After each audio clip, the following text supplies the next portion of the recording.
नमः शिवाय। ओम श्री भगवती वासुदेवाय नमः। स्वागत है आपका हमारे चैनल श्री वचन में। आज हम मार्गशीर्ष मास कथा अध्याय 18 बताने जा रहे हैं। वशिष्ठ जी बोले, हे राजन, भगवान श्री दत्तात्रेय जी ने जो इतिहास का वर्णन किया था वह मैंने तुमको सुना दिया है। अब तुम माघ स्नान का फल श्रवण करो। माघ स्नान समस्त योगों, दानों, तपस्या एवं व्रतों में श्रेष्ठ है। हे दिलीप, माघ स्नान करने वाले प्राणी के पितर उत्तम गति को पाते हैं। असत्य भाषण, माता पिता को कष्ट देने से उत्पन्न पाप, पाखंड करने वाले तक सद्गति पाते हैं। तीर्थों पर माघ स्नान करने की महिमा अगाध है। इस दुर्लभ अवसर को भाग्यशाली ही पाते हैं। इसमें जप, तप, दान, हरि पूजन तथा स्नान करने वाला प्राणी अहोभाग्य है। माघ स्नान के पश्चात सामर्थ्य के अनुसार वस्त्र, ईंधन, स्वर्ण, अन्न आदि का दान करना चाहिए। दीप, अग्नि, वस्त्र दान करने वाला भगवान सूर्य के तेजस्वी लोक को प्राप्त करता है। वे महान पापी जो अन्य प्रकार के किसी यज्ञ, तप, दान और धर्म कार्य से अपने पापों के द्वारा मुक्ति नहीं पा सकते, उन्हें अवश्य माघ स्नान करना चाहिए। माघ स्नान समस्त प्रकार से श्रेष्ठ है और निश्चय ही स्नान करने वाले की मुक्ति करता है और उसके पापों को नष्ट करता है, चाहे वह कैसे ही पाप से लिप्त हो। वे पापात्मा जो दोपहर के समय भी माघ स्नान करते हैं, यम की अनेकों यातनाओं से मुक्त हो जाते हैं। स्नान करने के उपरांत जो हरि के चरणों का पूजन करते हैं, वे स्वर्ग के दिव्य सुखों को भोगते हैं और अगले जन्म में राजा बनते हैं तथा अपने वंश का उद्धार करते हैं। हे दिलीप, जिस प्रकार एक छोटी सी चिंगारी से काठ का बड़ा ढेर भी नष्ट हो जाता है, वैसे ही माघ स्नान के द्वारा बड़े से बड़े पापों का समूह नष्ट हो जाता है।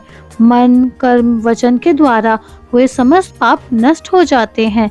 जिस प्रकार भगवान विष्णु समय आने पर दैत्यों का तुरंत संहार कर देते हैं, वैसे ही माघ स्नान पापों को नष्ट करता है, चाहे किसी भी कारण से। यदि कोई प्राणी माघ स्नान कर लेता है तो उसके पाप नष्ट हो जाते हैं। गंधर्व कन्याएं श्राप भोग रही थीं, तब दया करके लोमश जी ने स्नान का फल बताया और उनका संहार किया। सूत जी ने कहा, हे ऋषिजनों, इतनी कथा सुनकर राजा दिलीप ने वशिष्ठ जी से पूछा, हे भगवान, उन गंधर्व कन्याओं को किस कारण श्राप मिला और उनका क्या इतिहास है, सुनाने की कृपा करें। तब धर्म में राजा की श्रद्धा जान वशिष्ठ जी बोले, हे राजन, तेरा यह प्रश्न उत्तम है। धर्म में जिज्ञासा देखकर मैं तेरे इस प्रश्न का इतिहास सुनाता हूँ। प्रमोदिनी, सुशीला, सुस्वरा, सुतारा और चंद्रिका नामक 5 गंधर्व कन्याएं थीं। उन सभी के पिता गंधर्व थे और ये कन्याएं समान आयु और रूप में एक दूसरे से अधिक सुंदर थीं। वे नृत्य, संगीत, वाद आदि सभी कलाओं में निपुण थीं। उनको देखते ही प्राणी उन पर मोहित हो जाता था। वे हास परिहास में भी पारंगत थीं। वे गंधर्व बलाएं साथ साथ खेला करती थी, कभी वन में, कभी पर्वत पर, कभी उपवन में, कभी किसी सरोवर पर जाकर खेलती रहती थी। एक बार वे सब मिलकर खेलते हुए एक वन में पहुंची। माघ का महीना था। वे कल्प वृक्ष के फूल चुनने लगे। एक बार वे खेलती हुई एक निर्मल सरोवर पर जा पहुंची और वहां गौरी के पूजन हेतु लगे पुष्प तोड़कर ले आई। जल सरोवर के उस शीतल जल में उन्होंने स्नान किया और खेली खेल में पार्वती की प्रतिमा बनाकर उनका पूजन किया और फिर उस प्रतिमा के आगे नाचने और गाने लगी। हे राजन, उस सरोवर से थोड़ी दूर पर वेद निधि का आश्रम था। संयोग से उसी समय उनका पुत्र अग्निमय उस सरोवर पर स्नान के लिए आया। अग्निमय ब्रह्मचारी था। वह परम सुंदर और पुष्ट था। उसे आता देख वे गंधर्व कन्या सोच में पड़ गई। उसके मनोहर रूप को देखकर वे उसे कामदेव समझने लगी। वे पांचों की पांचों ही उस पर मोहित हो गईं और अपने मन में विचार करने लगी कि निश्चय ही ब्रह्मा जी ने इस मनोहर स्वरूप कुमार को उनके लिए ही रचा हो। पार्वती जी ने अवश्य उन पर प्रसन्न होकर उसे वहां भेजा है।